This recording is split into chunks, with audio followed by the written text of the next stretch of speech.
Hello. Okay, guys, as you saw in my thumbnail, I'm gonna be reading Stardust by Neil Gaiman. This is one of my favorite movies, so I cannot wait to read and see the difference, because I know there's gonna be a lot of differences. So I can't wait to. So it's the same author that did a Coraline that I already read, and I already told you guys how different that was from the movie. So I'm really excited to read. I've had this book for a very long time, and I'm very excited.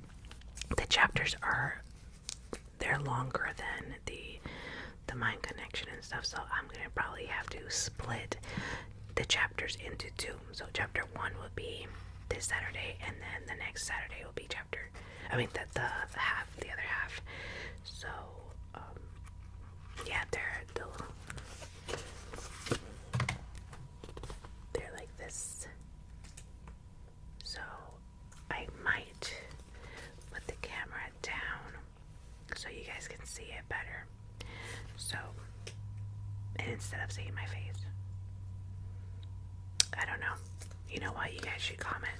You guys should comment and see if I should just this half. I'll read it, not the normal way I read it, but then comment if you would prefer it to look down better. So let me know. So okay. So again, Stardust.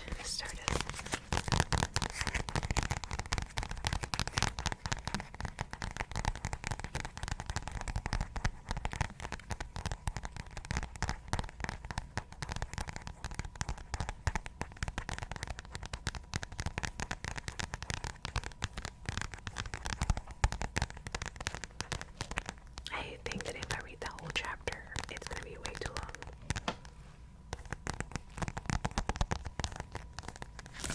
This book has 10 chapters. Alright.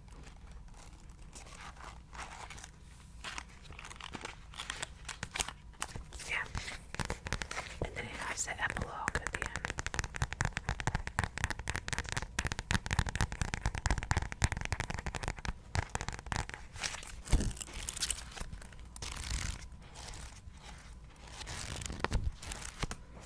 I'll try showing you the pictures as I read. That would be like a teacher. Look at this.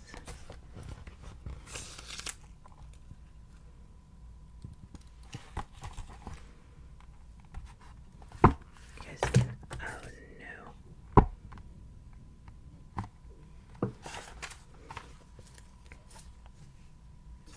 The pictures are by Charles Vess and the story by Neil Gaiman.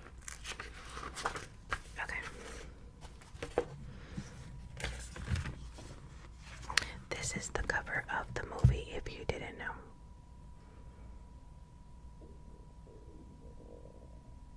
And I apologize for my stomach. I am really hungry.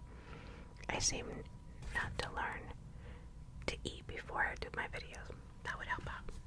So forgive me if my stomach starts talking to it additional to me. So, okay. Okay. Chapter 1, in which we learn of the village of Wall and of the curious thing that occurs there every 9 years. There once was a young man who wished to gain his heart's desire, and while that is, as beginnings go, not entirely novel, for every tale about every young man there ever was or will be could start in a similar matter. There was much about this young man and what happened to him that was unusual, although even though he never knew the whole of it. The tale started as many tales have started in Wall. The town of Wall stands today as it is a stood for 600 years on a high jut of granite amidst a small forest woodland. The house of Wall are square and old, built of grey stone with dark slate roofs and high chimneys. taking advantage of every inch of space on the rock. The houses lean into each other, are built one on the next, with here and there and a bush or a tree growing out of the side of the building. There's one road to wall, a winding track rising sharply up from the forest where it is lined with rocks and small stones. Followed far enough out of the forest, the track becomes a real road, paved with asphalt. Followed further, the road gets larger, is packed at all hours with cars and lorries rushing from city to city. Eventually, the road takes you to London, but London is a whole night's drive from Wall. The inhabitants of Wall are a taciturn breed, falling into two distinct types. The native Wall folk, as gray and tall and stocky as the granite outcrop their town was built upon, and the others who have made Wall their home over the years, and their descendants. Below Wall, on the west in the forest, to the south is a treacherously placid lake, served by the streams that drop from the hills behind Wall. To the north there are fields upon the hills, on which sheep graze. To the east is more woodland. Immediately to the east of Wall is a high gray rock wall, from which the town takes its name. This wall is old, built a rough, square lumps of hewn granite, and it comes from the woods and goes back to the woods once more. There is only one break in the wall, an opening about 6 feet in width, a little to the side of the village. Through the gap in the wall can be seen a large green meadow. Beyond the meadows a stream, and beyond the stream there are trees. From time to time, shapes and figures can be seen amongst the trees in the distance, huge shapes of odd shapes and small glimmering things which flash and glitter and are gone. Even today, 2 townsmen stand on either side of the opening night and day, taking 8-4 shifts. They have the wooden conjuls. They flank the opening on the town side. Their main function is to prevent the town's children from going through the opening into the meadow and beyond. Occasionally, they are called upon to discourage a solitary rambler or one of the few visitors to the town from going through the gateway. The children they discourage simply with display of cudgel. Where ramblers and visitors are concerned, they are more inventive, only restoring to physical force as a last resort. If tales of new planted grass or dangerous bull of the loose are not sufficient. Very rarely someone comes to Wall knowing what they're looking for, and these people they will sometimes allow through. There is a look in the eye, and once seen it cannot be mistaken. The guard is relaxed once every 9 years, and on May Day, when a fair comes to the meadows. The events that follow transpired many years ago. Queen Victoria was on the throne, but she was far from being the black-clad widow of Windsor. She had apples in her cheeks and the spring in her step, and the Lord Melbourne often had caused the uprising. Gently the young queen, for her flightiness, she was, and yet unmarried, although she was very much in love. Mr. Charles Dickens was serializing his novel Oliver Twist. Mr. Draper had just taken a photograph of the moon, freezing her plate face for the first time on a cold paper. Mr. Morse had just announced a way of transmitting messages down metal wires. I'll show you the picture first.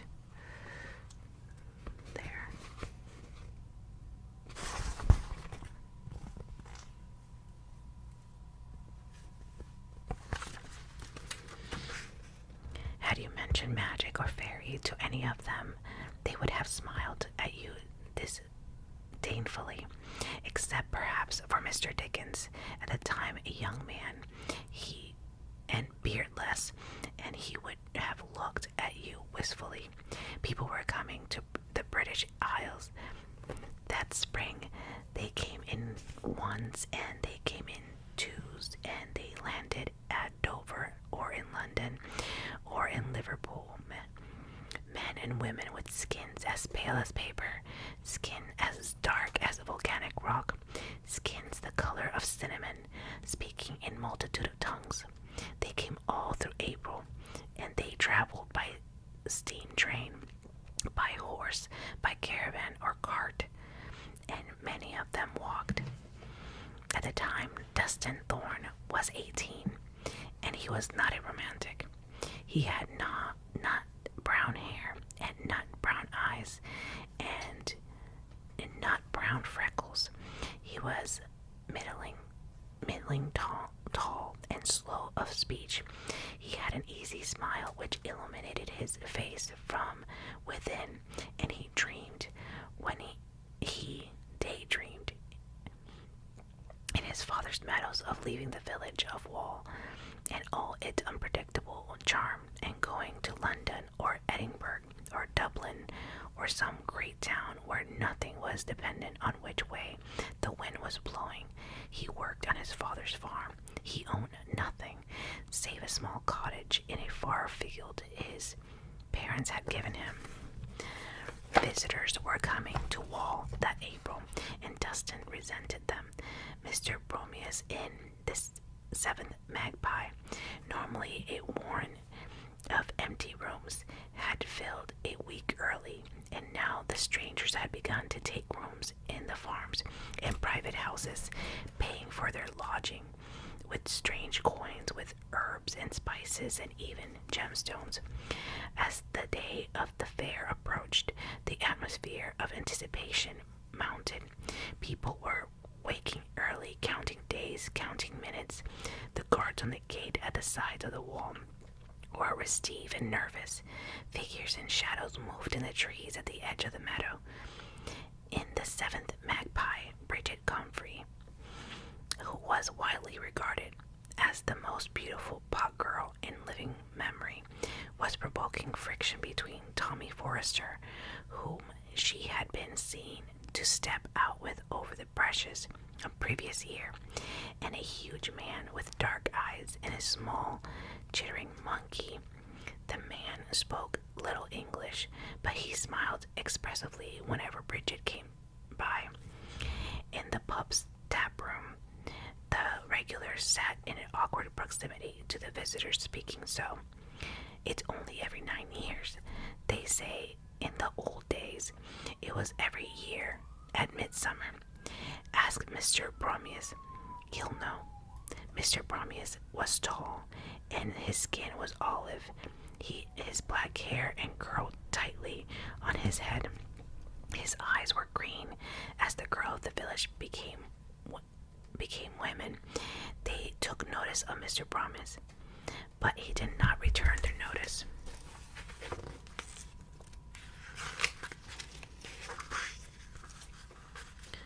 Show you the picture.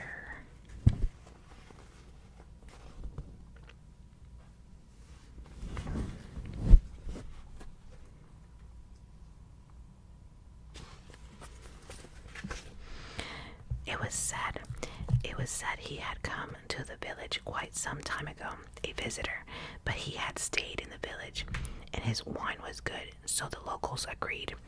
A loud argument broke out in the public lounge between Tommy Forrester and the dark-eyed man, whose name appeared to be Alum Bay. "Stop them, in the name of heaven, stop them," shouted Bridget.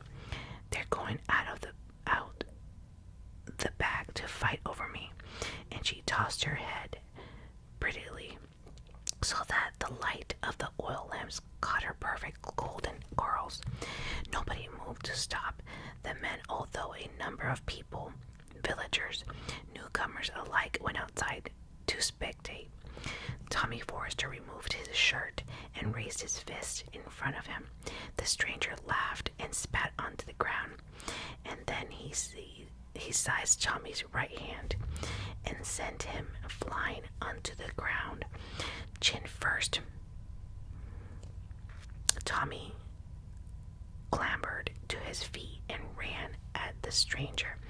He landed a glancing blow on the man's cheek before finding himself face down in the dirt, his face being slammed into the mud. With the wind knocked out of him, Alam Bey chuckled and said something in Arabic. That quickly and that easily the fight was over. Alan Bey climbed off Tommy Forrester and he strutted over to Bridget Comfrey, bowed low to her, and grinned with gleaming teeth. Bridget ignored him and ran to Tommy. Why, whatever has he done to you, my sweet? She asked, and mopped the mud from his face with an apron and called to him in all manner of endearments. Alan Bey went with the spectators back into the public rooms of the inn, and he graciously bought Tommy Forrester a bottle of Mr. Bromius Chablis on his return. Neither of them was quite certain who had won, who had lost. Dustin Thorne was not in the Seventh Magpie that evening. He was a practical lad who had, for the last 6 months, been courting Daisy Hemstock, a young woman of similar practicality. They would walk on fair evenings around the village and discuss the theory of crop rotation and the weather and other practical matters.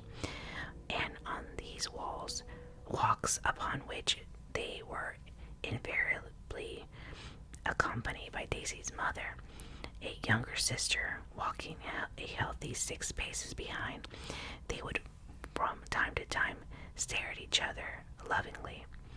At the door of the Hemstock, Dustin would pause and bow and take his farewell, and Daisy Hemstock would walk into her house and remove her bonnet and say, "I do so wish Mr. Thorne would make up his mind to propose.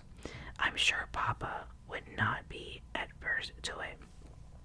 "Indeed, I'm sure that would not," said Daisy's mamma this evening, as she said on every such evening, and she removed her own bonnet and her gloves and led her daughters to the drawing room, in which a very tall gentleman with a very long black beard was sitting, sorting through his pack.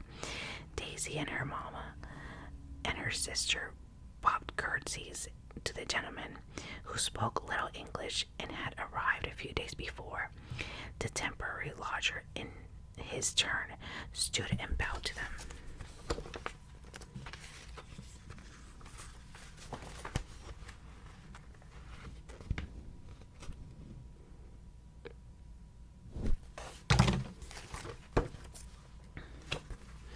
It was chilly that April, with awkward changeability of English spring. The visitors came through the forest. They filled the spare rooms. They bunked out in cow byres and barns.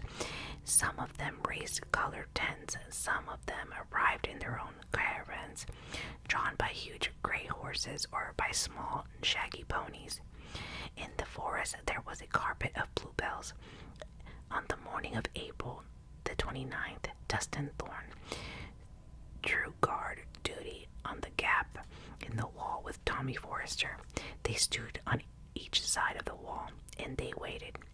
Dustin had done guard duty many times before, but hitherto his task had consisted of standing and, on occasion, shooing away children. Today, they felt important. He held a wooden cudgel, and as each stranger to the village came up to break in the wall, Dustin or Tommy would say, "Tomorrow, tomorrow. No one's coming through today, good sirs." And the strangers would retreat a little way and and stared through the break in the wall at the unassuming meadow beyond it, at the exceptional trees that dotted the meadow, at the rather dull forest behind it. Some of them attempt to strike up conversation with Dustin or Tommy, but the young men, proud of their status as guards, decline to converse, contenting themselves by raising their heads, tightening their lips, and generally looking important.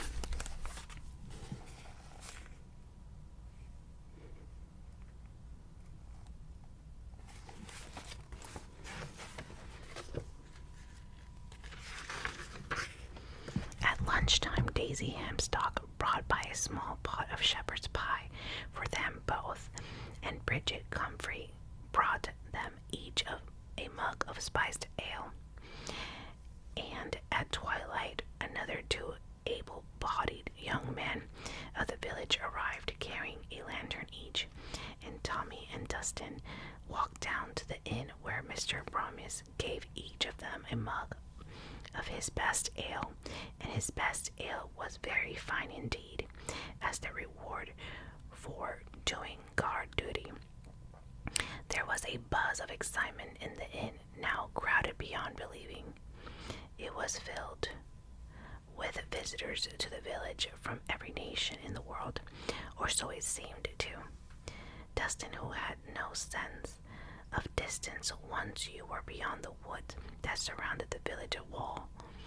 So he regarded to the tall gentleman in the black top hat at the table beside him, all the way from London, which, as much as he regarded the taller, ebony-colored gentleman in the white one-piece robe with whom he was dining.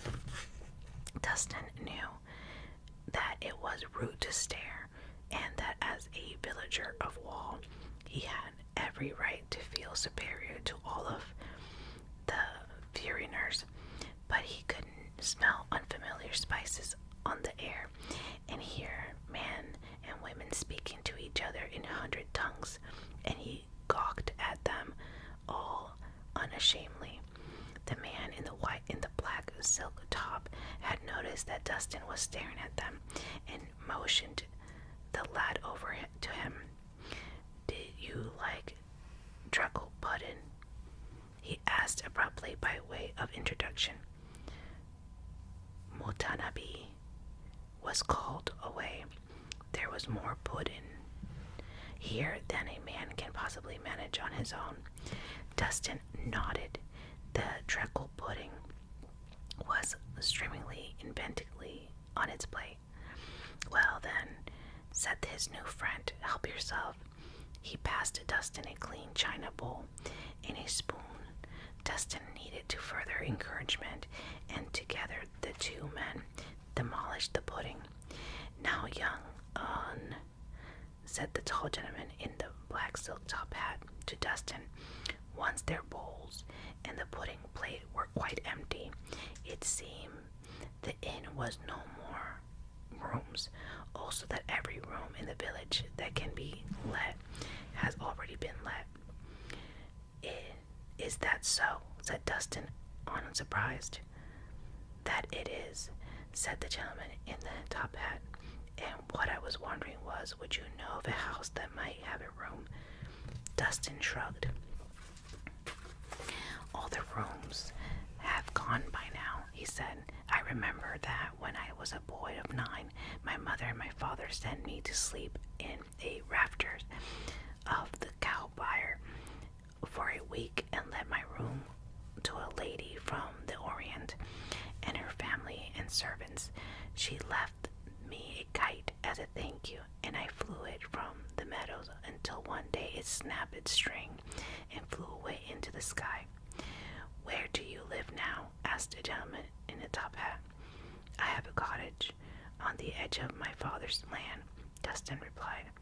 "It was our shepherd's cottage until he died 2 years ago, last Lammastide, and they gave it to me."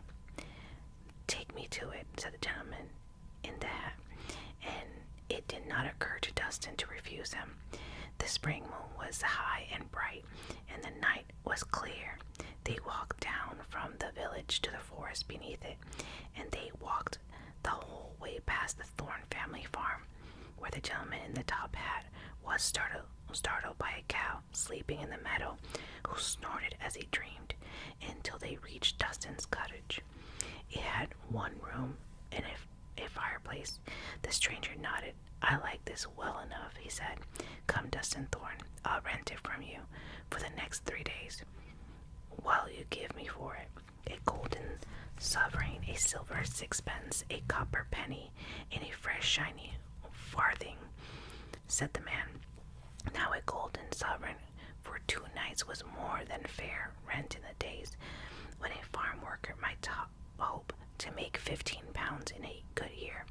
Still, Dustin hesitated. "If you're here for the market," he told the tall man, "then it's a miracle. It's miracles and wonders you'll be trading." The tall man nodded. "So it would be miracles and wonders that you would be after it is it?" He looked around Dustin's one-room cottage again. It began to rain, then the gentleman pattering on the thatch above them. "Oh, very well," said the tall gentleman. "A trifle testing, a miracle, a wonder tomorrow. You shall attain your heart's desire. Now here is your money," and he took it from Dustin's ear. With one easy gesture, Dustin touched it to the iron wall nail and on the cottage door, checking for fairy gold. Then he bowed low to this gentleman and walked off into the rain. He tied the money up in his handkerchief.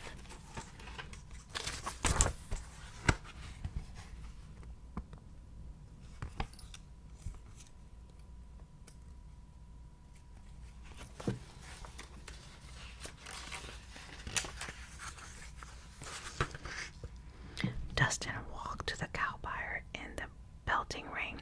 He climbed into the hay loft and was soon asleep. He was aware in the night of thunder and of lightning, although he did not awake.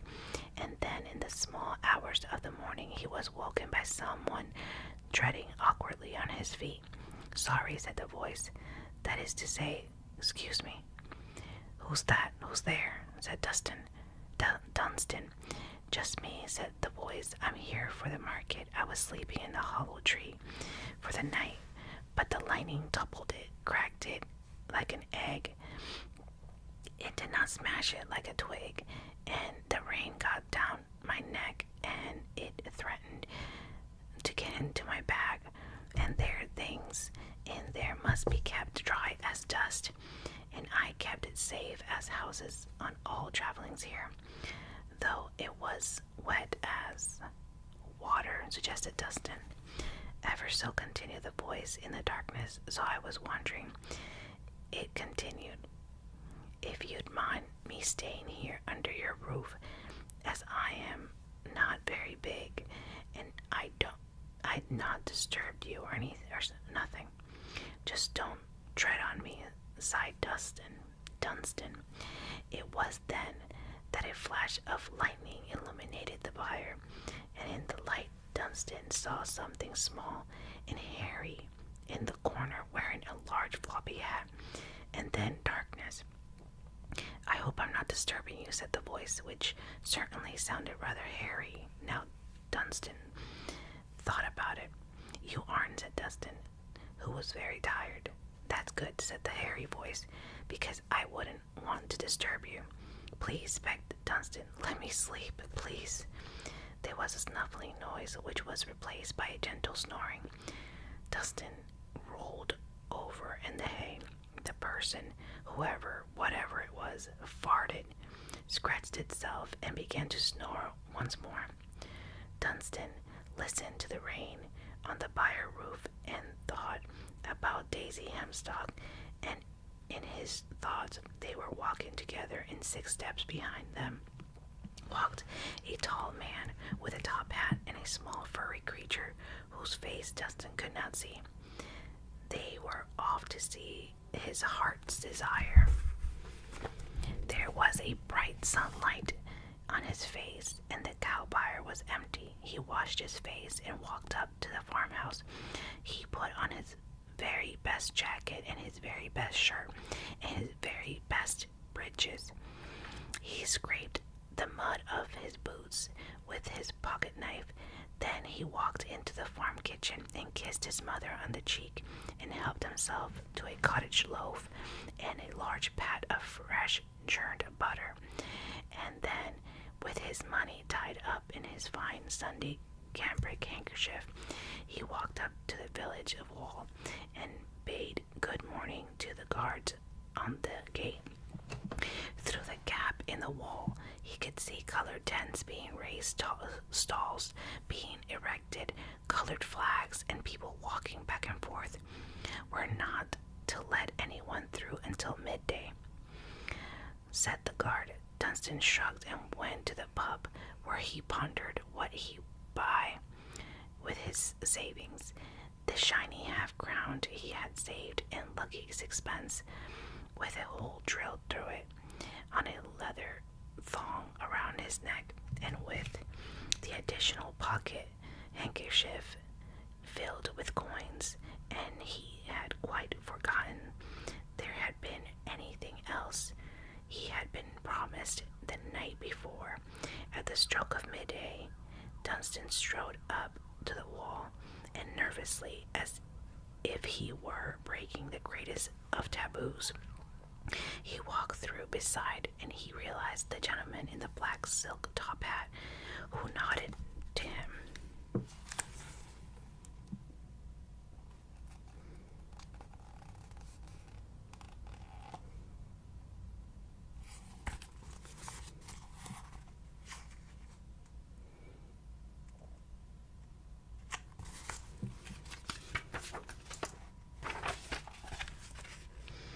"Oh, my landlord, and how are you today, sir?" "Very well," said Dunstan. "Walk with me," said the tall man. "Let us walk together." They walked across the meadow towards the tents. "Have you been here before?" asked the tall man. "I went to the last market 9 years ago. I was only a boy," admitted Dunstan. "Well," said his tent, "remember to be polite, and to take no gifts. Remember, they're your guests. And now I shall give you the last part of the rent that I owe you, for I swore an oath, and my gifts last a long time. You and your firstborn child, and its firstborn child. It's a gift that will last as long as I live." "And what would that be, sir?" "Your heart's desire, remember," said the gentleman on the top hat. "Your heart's desire." Dustin bowed, and they walked on towards the fair. "Eyes, eyes, new eyes for old," shouted a tiny woman in front of the table covered with bottles and jars filled with eyes of every kind and color. Instruments of music from the 100 lands, penny whistles, tuppenny hums, threepenny choral anthems. Try your luck, step right up, answer a simple riddle, and win a windflower. Everlasting lavender, bluebell cloth, bottle dreams, a shilling a bottle. Coats of night, coats of twilight, coats of dusk, swords of fortune, wands of power, rings of eternity, carts of grace, roll up, step this way. Salves and ointments, philtres and nostrums. Dustin paused in front of a stall covered in tiny crystal ornaments. He examined the miniature animals, pondering getting one for Daisy Hamstock. He picked up a crystal cat, no bigger than his thumb. Sagely, it blinked at him and shocked. He dropped it. It turned in the air like a real cat, fell on its forepaws. Then it stalked over to the corner of the stall and began to wash itself. Dustin walked on.